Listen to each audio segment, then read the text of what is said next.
भारत ने ऑपरेशन सिंदूर चलाया। भारत ने पाकिस्तान को 88 आवर्स 88 घंटों के अंदर धूल चटा दी।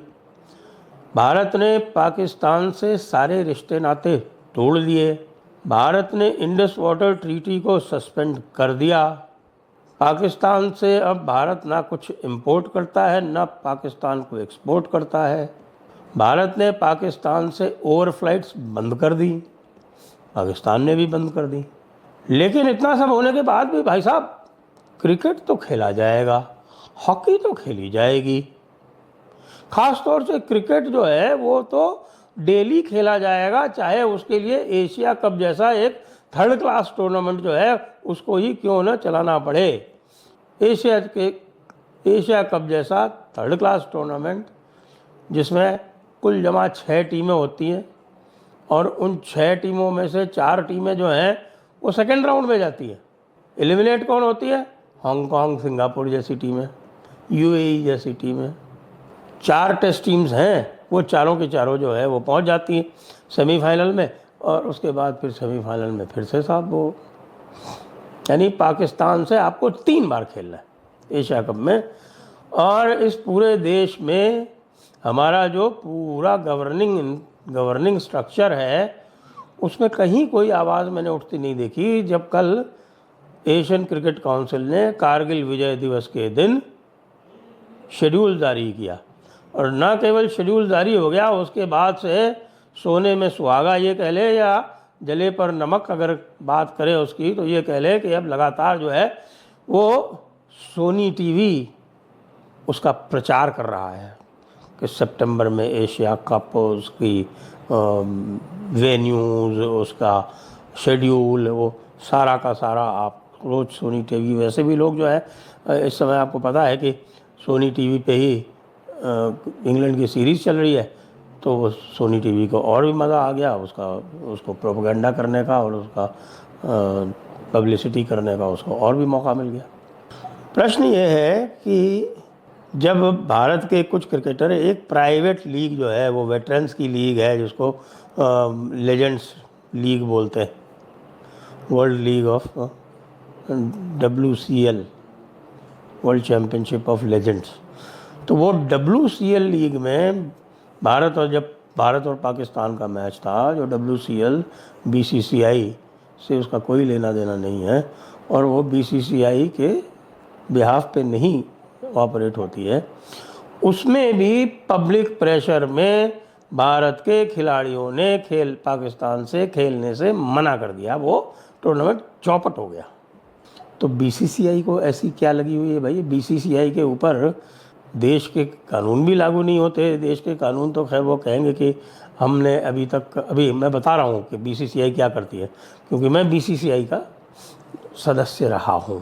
तो पुराने ज़माने में जिसको बोलते थे ना एडमिनिस्ट्रेटर, तो उस एडमिनिस्ट्रेटर की परिभाषा में मैं आज भी आता हूँ कि कोई भी यदि सेक्रेटरी या प्रेसिडेंट रहा हो किसी भी स्टेट बॉडी का, तो वो एडमिनिस्ट्रेटर की संज्ञा में आता हूँ। तो मैं आज भी BCCI का एडमिनिस्ट्रेटर हूँ उस परिभाषा के लिहाज से, यद्यपि मैंने क्रिकेट की पॉलिटिक्स काफ़ी दिनों पहले छोड़ दी।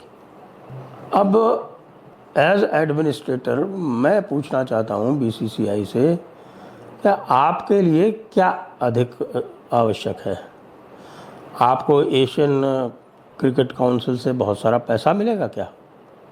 मैंने ये भी सुना है कि एशियन क्रिकेट काउंसिल से आप एक्सपेंसेस ही लेते हैं, ज़्यादा पैसा नहीं लेते हैं, आप उसको कंट्रीब्यूट करते हैं, और शायद आप इसलिए करते हैं क्योंकि आपको जो एशिया के जो वोट्स हैं वो अपने पास सुरक्षित रखने हैं, इसलिए आपको एशिया कप में खेलना है। आप इस एशियन क्रिकेट काउंसिल से बाहर क्यों नहीं हो जाते? सार्क था एक, ध्यान है, एक सार्क था। सार्क में जब पाकिस्तान ने अधिक रोड़े अटकाने आरंभ किए, और वही वाली जो बात हमेशा करता है वो हर जगह करता है, वो क्रिकेट की अकेली बात नहीं है, वो हर स्पेस में वो करता है कि वो भारत की बराबरी करने का प्रयास करता है। तो जब वो सार्क में उसने किया तो भारत ने सार्क को कट करके एक अलग बना लिया, बिम्स्टेक। और बिम्स्टेक में भी जब बांग्लादेश ने थोड़ा बहुत ऊंचा नीचा करना आरंभ किया तो बांग्लादेश से पूछ लिया कि भाई बिम्स्टेक के तुमको भी छोड़ के कुछ और बना ले। अगर बिम्स्टेक में तुम बहुत प्रसन्न नहीं हो तो हम इम्स्टेक भी बना सकते हैं, तुमको भी बाहर कर सकते हैं, ऐसी कोई ख़ास बात नहीं है। मलेशिया आने को तैयार है, सिंगापुर आने को तैयार है, यहाँ तक कि बे ऑफ बंगाल में मॉरिशस नहीं है तो मॉरिशस भी आने को तैयार है, यहाँ पे सब तैयार हैं इस ग्रुपिंग में आने के लिए। तो बांग्लादेश ने कहा नहीं नहीं नहीं नहीं हुजूर, हमारा ऐसा कोई इरादा नहीं है, बिम्स्टेक बिल्कुल चलता रहेगा जोरदार, कोई दिक्कत नहीं बिम्स्टेक में।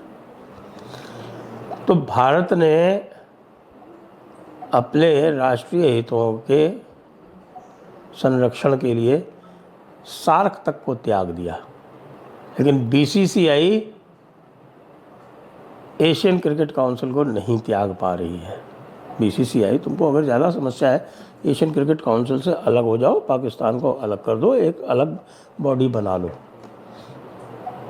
ग्रेटर एशियन क्रिकेट काउंसिल बना लो, उसमें आपके जो ओशियानिया के हैं ना, वो फीजी वीजी, उनको भी इंक्लूड कर लो, कोई दिक्कत नहीं हो, आराम से आ जाएंगे।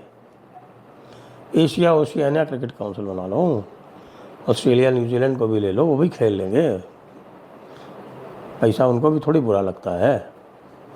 मज़े की बात यह है, सबसे ज़्यादा मज़े की बात यह है, ये मैं बोल रहा हूँ क्योंकि मुझे पता है कि बीसीसीआई क्या करेगी आगे जाके भी।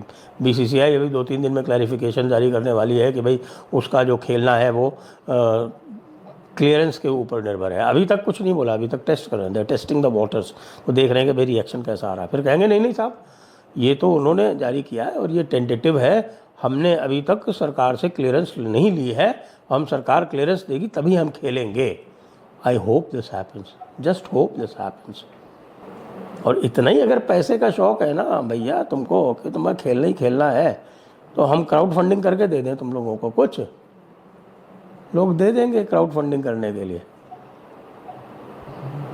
आप सिंदूर के वीरों के साथ खड़े होने के लिए इस देश की जनता और इस देश की जो वर्तमान सरकार है वो कुछ भी कर सकती है, और पाकिस्तान को राजी रखना हमारे लिए कतई आवश्यक नहीं है। जब हमने इंडस वाटर ट्रीटी ही कैंसिल कर दी या सस्पेंड कर दी, तो ये क्या चीज़ है।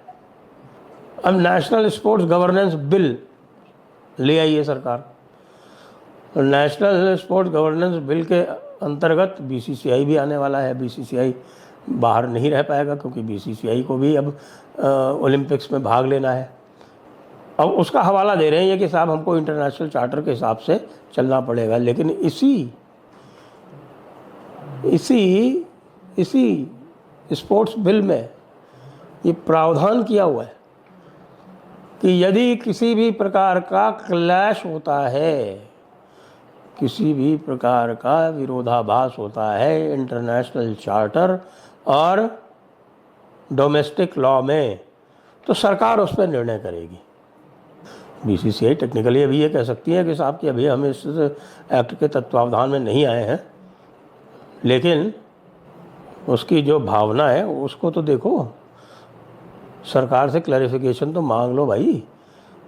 और आईसीसी में तो बीसीसीआई की चलती है, सबको पता है यार, किसको नहीं पता है, किसको उल्लू बना रहे हो बीसीसीआई वालों कि नहीं नहीं हमको अपने इंटरनेशनल ऑब्लिगेशंस जो है वो मीट आउट कर रहे हैं। आज सौरव गांगुली खड़े हुए उपदेश दे रहे थे कि नहीं नहीं स्पोर्ट्स में नहीं आना चाहिए। क्या नहीं आना चाहिए? ये पॉलिटिक्स की बात है या देश की अस्मिता की बात है? शर्म नहीं आती तुमको सौरव गांगुली? तुम कह रहे हो कि साहब के स्पोर्ट्स में पॉलिटिक्स नहीं आनी चाहिए। पाकिस्तान ने जो पहलगाम में किया वो पॉलिटिक्स थी, जो ऑप सिंदूर हुआ वो पॉलिटिक्स थी, वह भारत माता की नाक का प्रश्न है। और भारत माता की नाक कुछ क्रिकेट के ब्यूरोक्रेट और उनके समर्थक जो बैठे हुए हैं सेक्युलर किस्म के परिंदे और दरिंदे हमारी सरकारों में, वो नहीं करेंगे। ये निर्णय भारत की जनता करेगी, सुन लो बीसीसीआई कान खोल के। और किसी भी हालत में हम तुमको पाकिस्तान से नहीं खेलने देंगे, चाहे वो एशियन क्रिकेट काउंसिल हो और चाहे वो आईसीसी का टूर्नामेंट हो। हमें पता है कि आईसीसी तुम्हारे बिना नहीं चल सकती। अपनी शक्ति को पहचानो, अपनी शक्ति को पहचानो, और सिर्फ इसलिए मत रह जाओ कि साहब कोई भारतीय जो है वो आईसीसी का प्रेसिडेंट है। आईसीसी यदि भारत का प्रेसिडेंट, अगर आईसीसी का प्रेसिडेंट है भारतीय, तो उसको भी भारत के हित रखने पड़ेंगे, वो भारत के कारण गया है वहाँ पे। ये बात कतई नाकाबिले बर्दाश्त है, ये बात पूरी तरह से अस्वीकार्य है। We will not accept this. BCCI तुरंत प्रभाव से आप इस एशिया कप से अपनी टीम का नॉमिनेशन बाहर लीजिए, वरना हम आंदोलन करेंगे। हो सकता है आपका बायकॉट करने की नौबत आए तो वो भी करें, वो भी करेंगे।